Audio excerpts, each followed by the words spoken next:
Halo rekan-rekan semuanya, kembali lagi bersama saya. Kali ini saya akan melanjutkan pembahasan terkhusus mengenai P-Network yang terbaru lagi ya.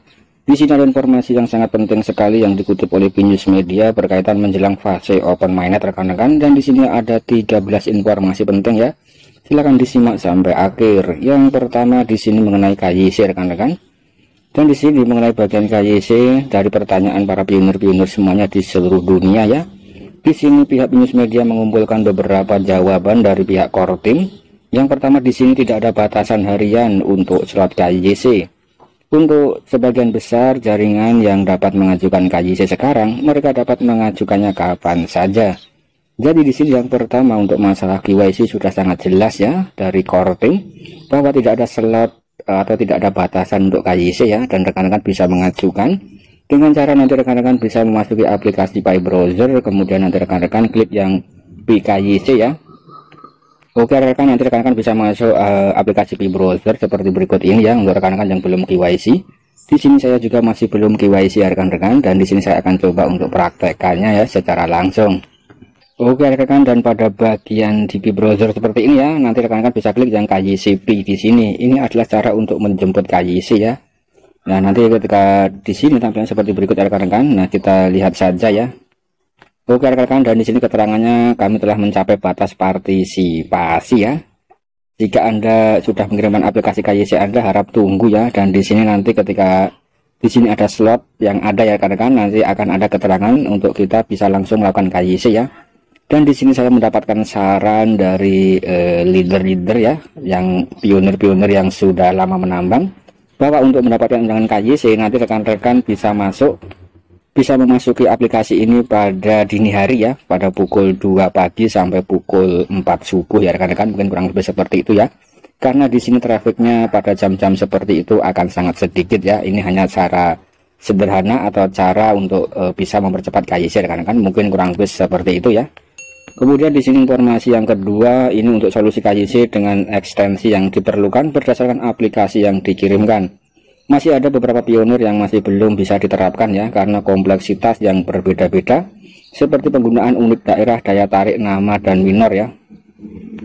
Kemudian di sini yang nomor 3 informasinya, kami sedang berusaha untuk membuka blokir kasus sudut ini untuk mengizinkan semua aplikasi pionir ya, dan untuk pionir yang telah menyelesaikan langkah 7 dari daftar periksa mainnet tetapi telah menunggu 5 hari atau lebih untuk migrasi mainnet ya rekan-rekan.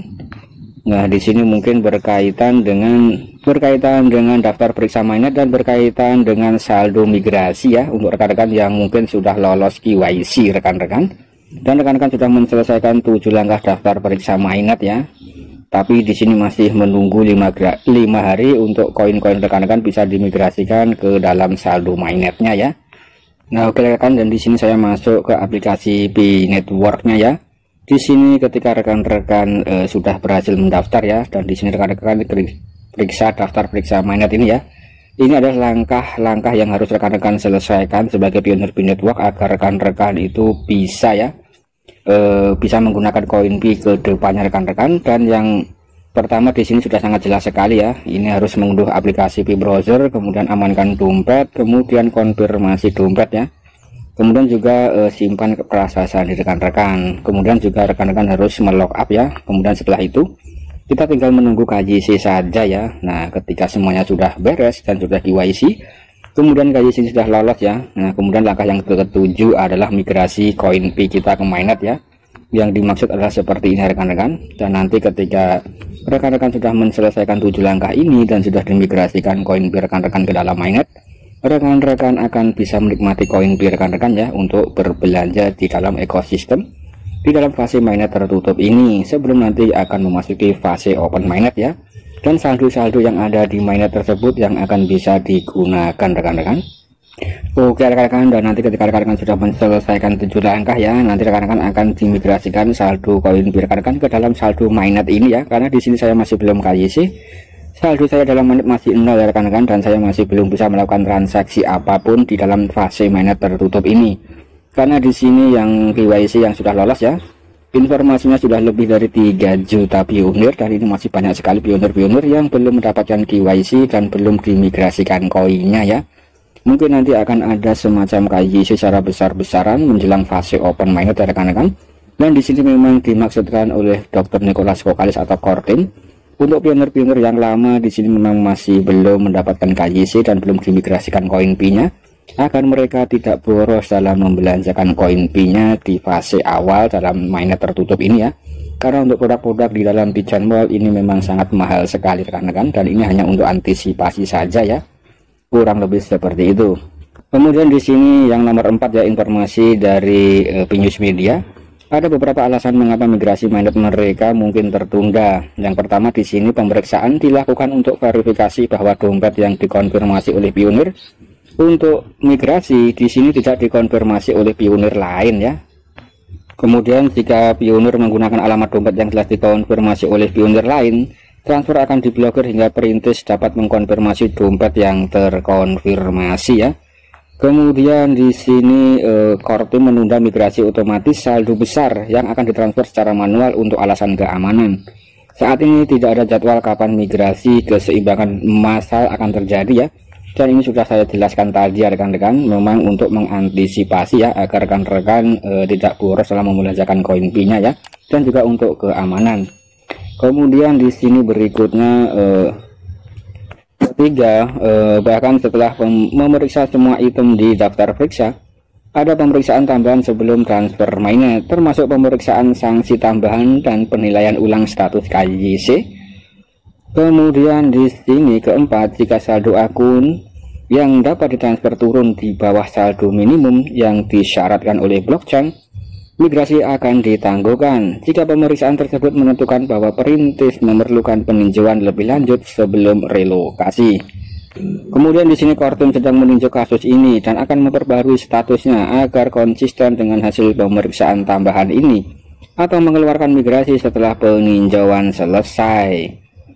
Kemudian jika Anda telah menunggu, kemungkinan besar Anda termasuk salah satu dari kelompok ini. Harap terus bersabar, karena Kortin terus bekerja dengan keras untuk mematuhi peraturan, persyaratan KYC, dan kebijakan Pi untuk melindungi kesehatan dan keselamatan jaringan Pi Network.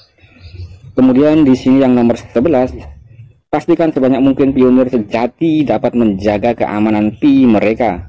Informasi umum untuk aplikasi KYC yang tertunda. Kami memahami bahwa aplikasi KYC seperti aplikasi Anda sedang dalam antrean untuk sementara waktu.